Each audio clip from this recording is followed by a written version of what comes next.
शरद पूर्णिमा व्रत कथा मावे के लड्डू वाली। बहुत पुराने समय की बात है कि श्री नारद मुनि नारायण नारायण कहते हुए विष्णु लोक पहुँचे। श्री विष्णु भगवान की स्तुति वंदना भक्ति भाव पूर्ण रूप से करने लगे। तब भगवान विष्णु प्रसन्न होकर प्रकट हुए और बोले, हे मुनि श्रेष्ठ, कैसे याद किया? हे प्रभु, आप तो अंतर्यामी हैं, हम क्या चाहते हैं आप तो ये जानते ही हैं। प्रभु मुस्कुराए, हे मुनि श्रेष्ठ, आप ही वर्णन करें। हे प्रभु, जैसी आपकी आज्ञा। प्रभु, मैं मृत्यु लोक से चला आ रहा हूँ, वहाँ मानव की दशा देखी ना गई। प्रभु बोले, आप क्यों दुखी हो रहे हैं? ये सब कर्मों के फल हैं। हे प्रभु, वहाँ पर मानव बहुत दुखी है, आप उनके कष्ट दूर करना होगा।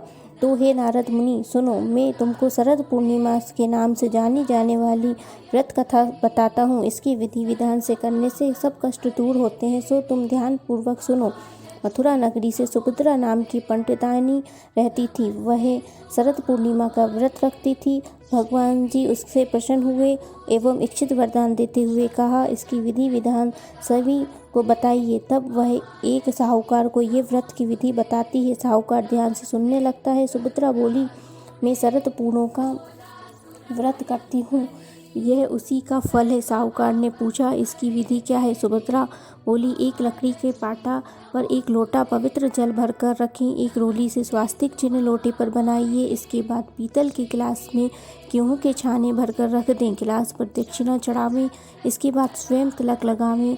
इसके बाद 2.5 पाव शक्कर, 6 भाव खोआ, दोनों को मिलाकर 6 पेड़े बनावें। इसके बाद पूजा कर एक पेड़ा प्रभु को चढ़ावें, दूसरा पेड़ा स्वयं पतिदेव सहित ग्रहण करें, तीसरा पेड़ा अपने मानदान को दें, जैसे भांजे, ननंद, भानज, बहन आदि को दिया जाएगा। चौथा पेड़ा अपनी सहेली से बदलें, यदि सहेली ना बदले तो मंदिर में चढ़ावें। जो सहेली 6 माह व्रत रखे उसे ही पेड़ा दें। 5वां पेड़ा घर के सदस्यों को बांटें। 6ठा पेड़ा के 6 भाग बनाइए, तुलसी जी को चढ़ावें, गौ माता को खिलावें, अहीर को देवें, गर्भवती स्त्री को देवें, राहगीर बालक को देवें, कुंवारी कन्या को खिलावें। इस प्रकार 6 पेड़ा वितरित करें।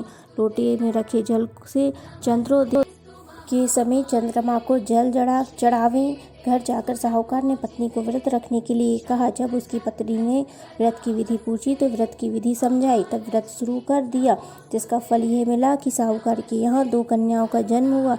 बड़ी का नाम सावित्री और छोटी का नाम चंद्रमुखी। दोनों पूजन कार्यों में रुचि रखती थीं एवं प्रतिदिन पूजन करती थीं। दोनों का विवाह संपन्न कराने में कर दिया। दोनों बहनें शरद पूर्णिमा का व्रत रखती थीं। सावित्री विधि विधान से व्रत रखती थी, अतः उसे सुंदर संतान की प्राप्ति हुई। इसके विपरीत चंद्रमुखी अधूरा व्रत करती थी, जिसके कारण ये फल हुआ कि उसके पुत्र कुछ दिन जीवित रहकर स्वर्ग सुधार जाते थे। इस कारण चंद्रमुखी दुखी रहती थी। आखिर एक दिन चंद्रमुखी एक ज्योतिषी से इसका कारण पूछती है। तब ज्योतिषी ने कहा कि तुम अधूरा व्रत रखती हो, इस कारण तुम्हारी संतान स्वर्ग को प्राप्त होती है, अतः तुम अपनी बड़ी बहन सावित्री से विधि विधान पूछकर व्रत रखो, क्योंकि सावित्री विधि विधान से पूजा करती है एवं श्रद्धा से करती है। प्रत्येक वर्ष की तरह शरद पूर्णिमा फिर आई। चंद्रमुखी फिर अधूरा व्रत करती, उसका पुत्र फिर मृत्यु को प्राप्त हुआ। चंद्रमुखी ने अपने मृत पुत्र को पाटा पर लिटा दिया, जिस पर वह पूजा करती थी। संयोग से प्रभु इच्छा से उसकी बड़ी बहन सावित्री उसी दिन घर पर आई। उसने तुरंत प्रभु का नाम लेकर मृत बालक के सिर पर हाथ फेरा तो वह जीवित हो उठा। चंद्रमुखी खुशी से नाच उठी। तब तो उसे शरद पूर्णिमा का व्रत का महत्व समझ में आ गया। उसने तुरंत प्रभु से क्षमा मांगी, बारंबार प्रभु के चरण स्पर्श किए और कहा, ऐसी भूल अब कभी न होगी। साथ ही साथ पड़ोस में सगे संबंधियों को ये व्रत करने की सलाह दी। वह व्रत की विधि विस्तार पूर्वक समझाने लगी। अतः इस व्रत के करने से प्रत्येक स्त्री व पुरुष सभी की मनोकामना पूरी हो जाती है। जय हो लक्ष्मी नारायण की, जय हो चंद्रदेव की। जैसे चंद्रमुखी की इच्छा पूरी हुई, वैसे सबकी इच्छा पूरी हो। तो ये थी श्री शरद पूर्णिमा व्रत कथा मावे के लड्डू वाली। अगर आप लोग मेरे चैनल पर नए हैं तो मेरे चैनल को लाइक, शेयर और सब्सक्राइब ज़रूर करें। तो मिलते हैं अगली वीडियो में एक नई कथा के साथ। जब तक के लिए सभी को राधे राधे, जय माता दी।